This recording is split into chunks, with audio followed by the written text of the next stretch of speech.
Okay, let's dive into a story that really makes you stop and think. Picture Okay. this.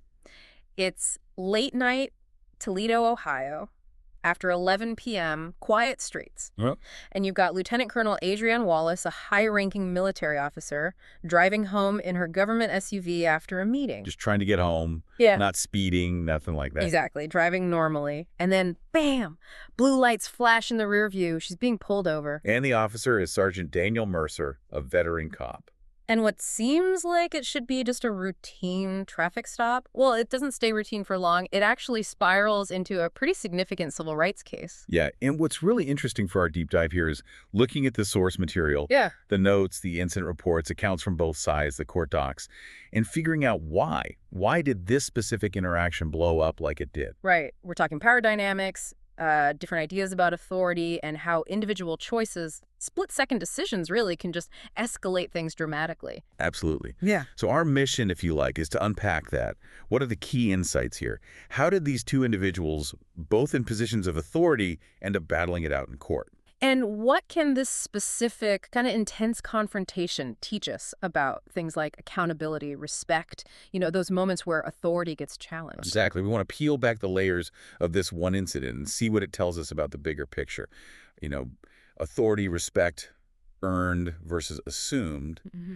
and maybe most importantly here, the power of just documenting what happens. Okay, so let's jump right into that night.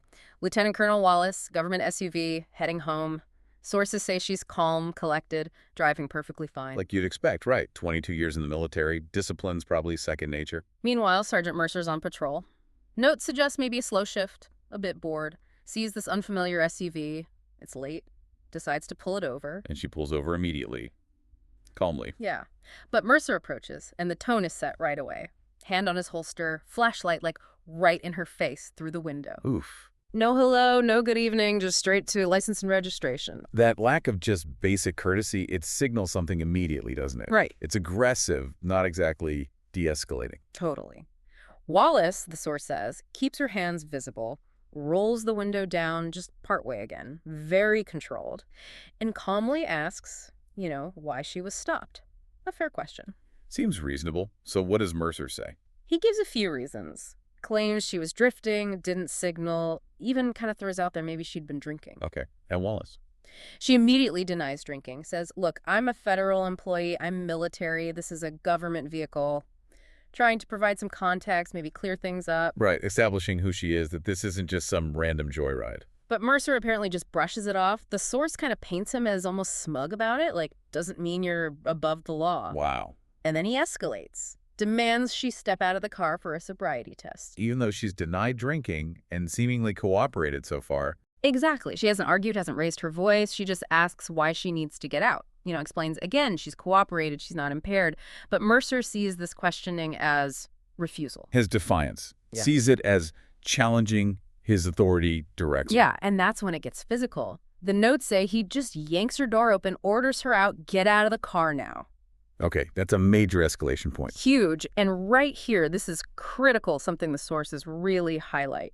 Just before she gets out, Wallace very quietly turns on her phone camera, and she states clearly, this conversation is being recorded. And does Mercer react? The notes say his eyes flick to the phone. There's this, brief hesitation, just a moment. That's telling, isn't it? Mm-hmm. That little act turning on the camera, it just shifts the whole dynamic. Suddenly, it's not just his word against hers in the dark. There's a record. Accountability enters the picture. Absolutely. But, despite that pause, he doesn't back down. Wallace gets out. Sources describe her standing tall, firm, but still not aggressive, not resisting, just composed. Maintaining her military bearing, perhaps. Could be. Mercer goes ahead with the sobriety test right there under the streetlights. And how did that go? She passes. Perfectly. Source is clear. Walked the line straight, no slurring, no stumbling, zero signs of impairment. Okay, so objective proof she wasn't drunk. Right. And yet, despite passing the test, Mercer writes her a ticket anyway for failure to stay in your lane. Unbelievable. After all that. Wallace just takes the ticket, doesn't say another word, gets in her car and drives away. The street incident is over, but man, the story is just getting started. Yeah, to really get what happens next, you got to look at who these people are, right? Their backgrounds, how they reacted right after. So Sergeant Mercer, 15 years on the force. Notes paint him as having this tough guy reputation.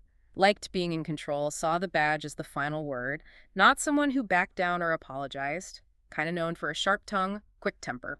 Okay, so that fits with the interaction we just heard about. Totally. And back at the station, he logs the ticket like it's nothing, tosses his body cam aside, doesn't even check the footage, actually jokes about the woman trying to pull rank with another officer, Officer Diaz. Oh, so he's bragging about it almost. Seems like it, but Officer Diaz.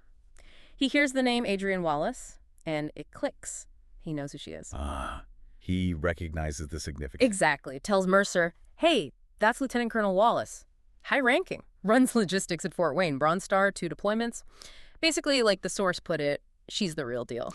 So Diaz is trying to clue him in. How does Mercer take that? Still dismissive at first. Don't care who she is on the road. I'm the law. Classic Mercer, maybe. Stubborn. But the source does note that Diaz's comment, that hint of respect for her record, it kind of stuck with him a little. Even if his pride wouldn't let him show it or, make him go check his own footage. The arrogance was there, but maybe a tiny crack appeared. Interesting. Okay, now let's flip to Lieutenant Colonel Wallace's perspective. The source's stress. She's not someone looking for fights, right? 22 years in uniform, couple of combat tours. Not about petty stuff. No, definitely not. But this incident felt different to her. It wasn't just about her. What did the sources say drove her? She thought about the young soldiers she mentored, civilians she'd seen treated badly, and specifically she thought about women, particularly black women, who maybe felt like they had to stay quiet in those situations to avoid making things worse. So it was bigger than just one traffic stop for her. It was about principle. Exactly. Her goal wasn't drama, wasn't money, it was accountability. This is someone whose whole career was about integrity, responsibility, commanding convoys, disaster relief, The core issue for her was how easily Mercer dismissed her. Her rank, her professionalism, just gone. To him, she was Just another driver who didn't obey fast enough. Like you said, he didn't see a person, let alone a fellow professional, just someone to control. And it wasn't just about him being rude. Her lawyer looked at it and thought, this stop itself might have actually violated federal rules. It went deeper. Okay, so she decides she can't let it go. What's the next step? She acts decisively. Next morning, she's calling her base lawyer, military legal, the Inspector General, files a formal complaint, and crucially, she attaches that video she recorded. Smart move. No. The documentation. Yeah.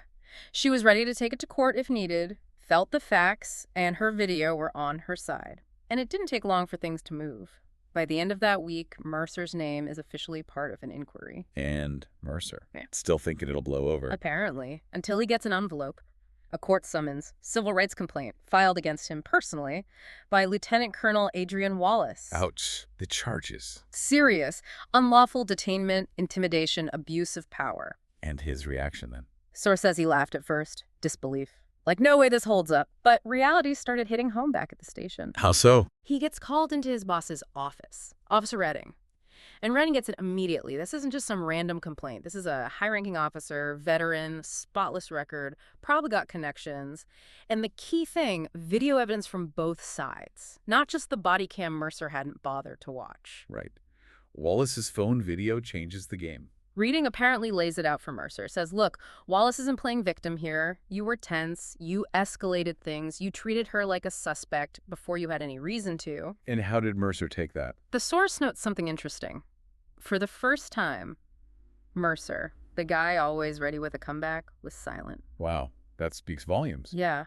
And the vibe in the department shifted. Rumors started flying. He could feel people looking at him differently. That tough guy image suddenly felt more like exposed or weak. While he's dealing with that fallout, what's Wallace doing? Calmly preparing. Meeting with her lawyer, Delaney Price. Going over the footage again and again. Writing down every single detail. Composed, focused, but absolutely determined. Source quotes her lawyer asking if she's sure, mentioning the scrutiny. Wallace just says, good, let it. Wow.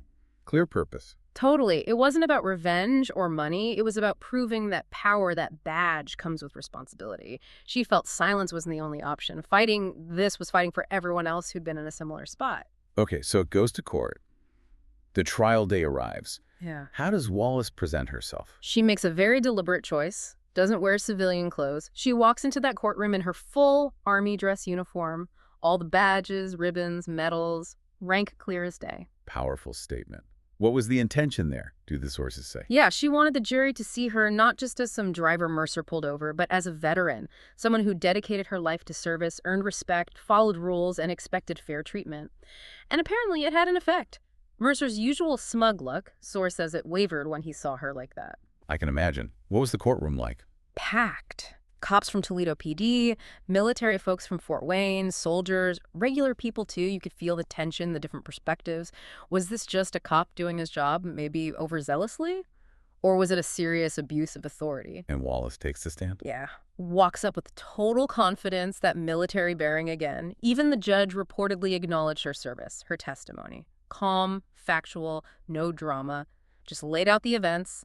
Wasn't swerving, wasn't drunk, cooperated, asked questions after being ordered out, started recording when ordered out, confirmed she never refused an order, never resisted, mentioned identifying herself as military. Just the facts, then the videos. Both were played. Her phone video, clear, direct, pretty damaging for Mercer, Right. and his own body cam.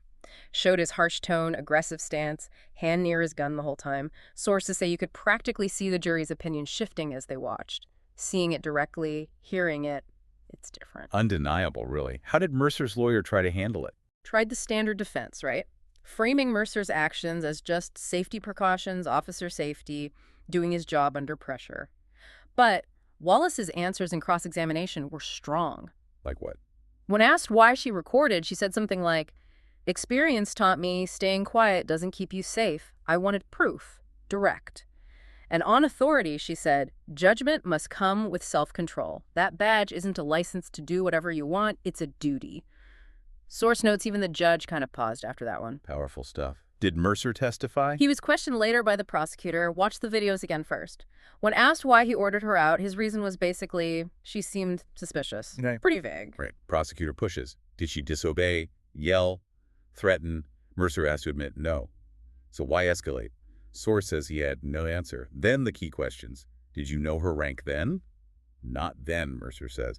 Okay, but what if you had known? The hypothetical. What did he say? Apparently he struggled with it, but admitted, I might have handled it differently. Wow.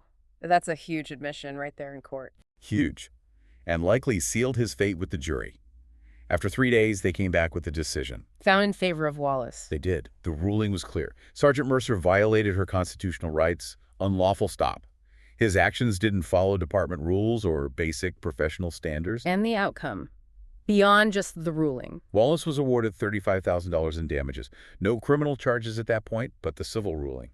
Public record. Sent to the DOJ, sent to Toledo PD for review. Potential policy changes. Real consequences. How did Wallace react? Quietly. Source says just a single small nod to herself. Like, okay, done. She got the accountability she wanted. And Mercer? His lawyer mumbled something about an appeal but didn't sound convinced. Mercer himself ducked reporters outside. Wallace's take on the win wasn't the money, right? No, she reportedly told her lawyer the hope was simpler. Maybe next time Mercer stops someone, he'll hesitate. Think twice before jumping to escalation. And were there professional consequences for Mercer? Oh yeah. Suspended within a week while the department reviewed everything. Rumors started about him being reassigned, maybe even his career being over. That sense of being untouchable. Gone.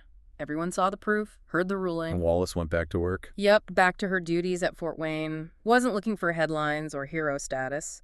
But the sources suggest, for her own team, the way she handled it, calm, documented, using the system was a powerful lesson. You don't need to scream to be heard. Calmness and facts can be incredibly strong. Which leads perfectly into the bigger picture, the lessons she started sharing herself. Right.